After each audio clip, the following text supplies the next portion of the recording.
As many of those who attend our hearings know, senators are in and out.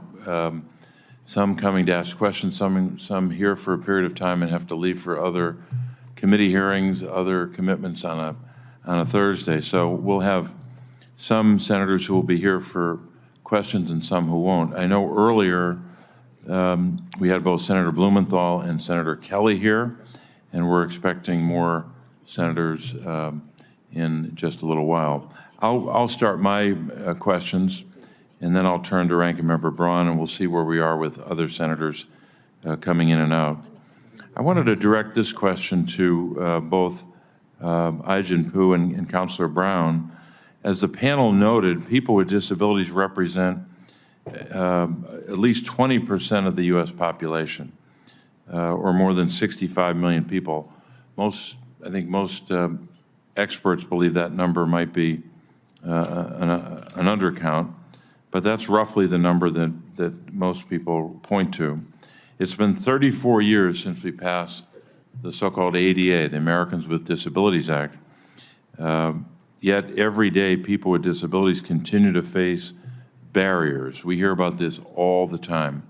Barriers in making a living wage, barriers to building wealth, barriers to accessing higher education, as Aaron Woolman outlined, and of course barriers to securing home and community-based services. So it is those barriers that continue to be the subject of a lot of our work and will continue to be part of the challenges ahead of us and ahead of the next Senate, the next administration, and I'm sure many after that. Despite the many advances that have been made to security, equal opportunity for people with disabilities, there's still so much more that we have to do. And I wanted to ask both Councilor Brown and Ai-jen Poo, with an eye towards the next Congress and the next administration, what disability policy do you think is the most important to address? And I know you might have a list, and that's okay, but if you could just itemize and maybe prioritize. This is Lydia speaking.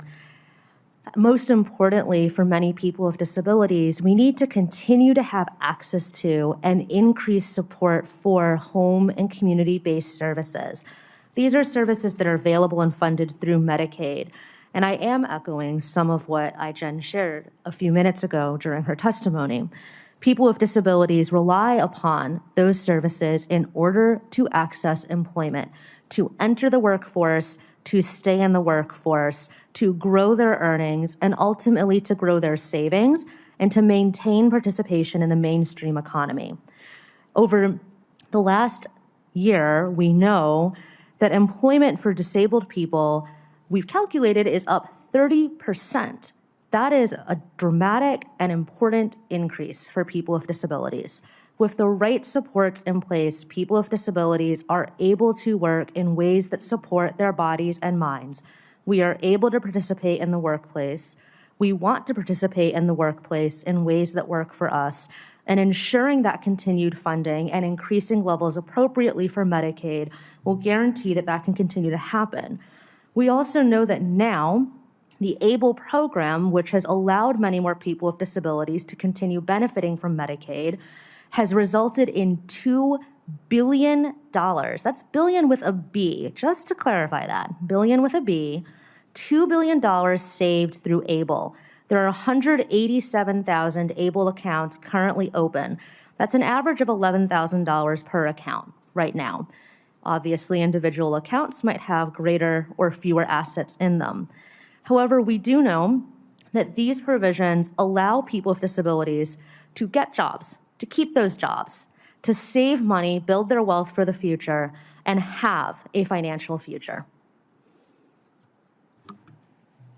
I will just simply build on Councilor Brown's thoughts here and say, I would like for Congress to prioritize your legislation, the Better Care, Better Jobs Act.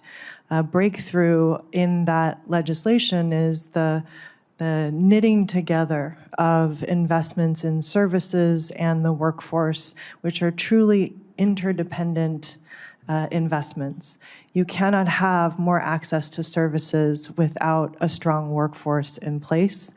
And without a strong workforce, it is really, there is no foundation for home and community-based services. So we were so grateful to have this legislation introduced, and the momentum that it has gained in the last few years is extraordinary, and I really hope that Congress will take this up. And in any case, we should not be entertaining cuts to Medicaid. 80 million people rely on Medicaid for health care and essential services. Millions of families rely on Medicaid home and community-based services. If there are threats to Medicaid, lives will be at stake. And we cannot afford that in this country. It is not acceptable. And we just hope that this next Congress will protect Medicaid and strengthen Medicaid and invest in Medicaid home and community-based services. Well, Ajit, I wanted to emphasize what you just said, both the importance of advancing home and community-based services legislation, the Better Care, Better Jobs Act. It's better that you said it first than I said it for the next Congress, the next administration.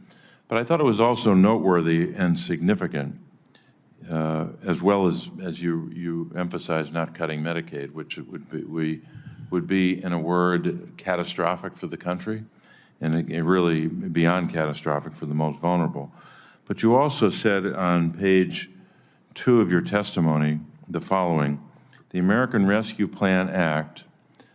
The American Rescue Plan Act resulted in over $36 billion to expand access to Medicaid home and community-based services and raise wages for direct care workers.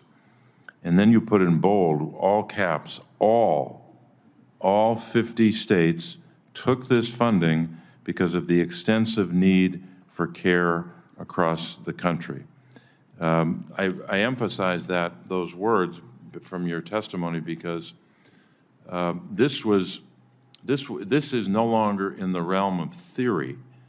We have data now that every state has embraced this, at least to begin to erect a kind of foundation for home and community-based services that does not exist in the United States of America. So this great country that we are doesn't allow the choice for an individual, either a senior or a person with a disability, to make the choice to say, I want to have care in my home. I have a disability. I want to be able to stay in the community. I don't want to be consigned only to an institutional setting. A lot of great nursing homes out there. Most do a really good job. But an American ought to have a choice. Ought to have a choice about where they get their care, where they live. It's basic to our dignity and our sense of who we are. But I think it was noteworthy that the American Rescue Plan, which was not bipartisan, but when the dollars were available, all 50 states embraced it, because not because they had nothing else to do or had some philosophical agreement with those of us who are advancing this idea. They embraced the dollars because their constituents, Democrats, Republicans, independents, people they represent in these states are telling them, we want this. This is what we deserve as Americans.